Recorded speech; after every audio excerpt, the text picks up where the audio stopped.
మన ప్రభువును మన రక్షకుడు అయిన యేసుక్రీస్తు నామమున అందరికీ వందనాలండి. దేవునికి స్తోత్రాలు. ప్రభునందు ప్రియమైన వారలారా, ఆశ్చర్యకరుడైన దేవుడు, అద్భుత కార్యములను జరిగించు యేసుక్రీస్తు ప్రభువు మనలను ప్రేమించి మరొక నూతన దినమును మన బ్రతుకుల్లో ఆయన అనుగ్రహించినందుకు సమస్త మహిమ, ఘనత, ప్రభావములు యేసయ్యకే చెల్లునుగాక. ఆ ప్రేమామయుడు ఈ నూతన దినము కొరకు మనకు అనుగ్రహించిన కృపావార్త, దేవుని యొక్క వాగ్దానము. యెహోషువ గ్రంథము 3వ అధ్యాయము 5వ వచనము. మరియు యెహోషువ, యెహోవా మీ మధ్య అద్భుత కార్యములను చేయును గనుక మిమ్మును మీరు పరిశుద్ధపరచుకొనుడని జనులకు చెప్పాను. దేవుడైన యెహోవా ప్రజల మధ్యన అద్భుత కార్యములను చేసే గొప్ప దేవుడు. అక్కడో ఇక్కడో ఎక్కడో కాదండి, మన మధ్యనే, మన కుటుంబం మధ్యనే, మన సంఘంలోనే, మన సమాజంలోనే, మన మధ్యనే అద్భుత కార్యములు చేసే దేవుడు యేసుక్రీస్తు ప్రభు. మనల్ని మనం పరిశుద్ధపరచుకోవాలి.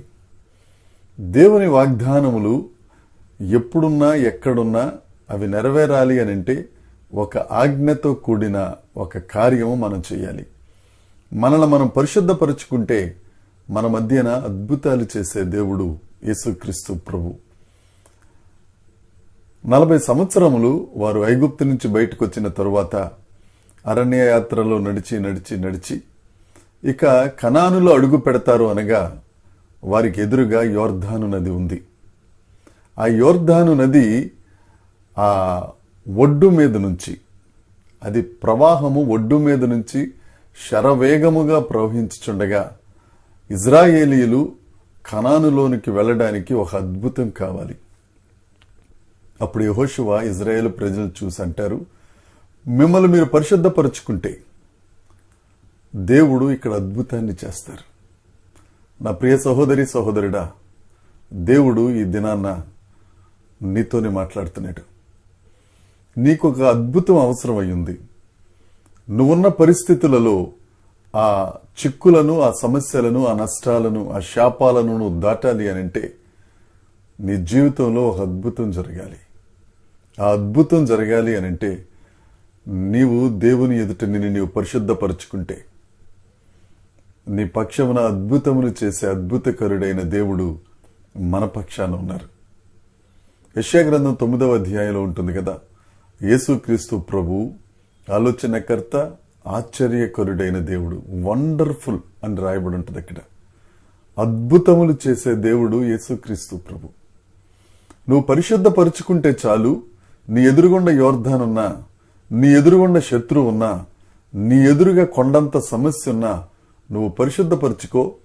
ఆయన పక్షమున నిలబడు. ఆయన నీ పక్షాన ఉండి అద్భుతములను అవలీలగా చేయగలిగిన గొప్ప దేవుడు యేసుక్రీస్తు ప్రభు. కొంతకాలం క్రితం వార్తాపత్రికల్లో వచ్చిన వార్త, విశ్వాస మాలిక విచిత్రాల చుట్ట, పరిశుద్ధ బైబిలు గ్రంథపు చుట్ట. అన్యులు సహితం విచిత్రాల పుట్ట అని పరిశుద్ధ గ్రంథాన్ని నమ్ముతుండగా, అద్భుతాలు పుట్ట పరిశుద్ధ గ్రంథమని వారు నమ్ముతుండగా, యేసయ్యను నమ్ముకుందాం, యేసయ్య మీద ఆధారపడదాం, మనల్ని మనం పరిశుద్ధపరచుకుందాం. అద్భుతాలు చేయటానికి ఆయన సిద్ధంగా ఉన్నారు. ఆలస్యం నీదే. నువ్వు ఎంత త్వరగా దేవుని మీద ఆధారపడతావో. మన దేవుడు ఎల్లప్పుడూ పాత నిబంధన కాలము కాదు, క్రొత్త నిబంధన కాలం కాదు, ఎల్లప్పుడూ ఎప్పుడు రాత్రనక పగలనక కునుకక నిద్రపోక తన ప్రజల పక్షమున అద్భుతములను, భీకర కార్యములను చేసి వారిని తలగా ఉంచే దేవుడు యేసుక్రీస్తు ప్రభు ఒక్కరే. ఈ వాగ్దానాన్ని స్వతంత్రించుకుందాం. యెహోవా మీ మధ్యన అద్భుతములు చేయును. దేవుడు నీ మధ్యన అద్భుతం చేయటానికి ఈ దినాన్న ఈ వాగ్దానంతో నిన్ను ఎదుర్కొంటున్నాడు. ఈ వాగ్దానాన్ని స్వతంత్రించుకో మిత్రమా. ఆశీర్వాదం నీదే, అద్భుతం నీదే. పరిశుద్ధపరచుకో దేవుని దగ్గర. దేవునికి లోబడు. ఆయన మాట వినడానికి ఇష్టపడు. ఆయనతో నడవటానికి ఇష్టపడు. అద్భుతాలు నీ సొంతం. దేవుడు ఈ మాటలు దీవించునుగాక. దేవుని కృప మనందరికీ తోడే ఉండునుగాక. Amen, amen, amen.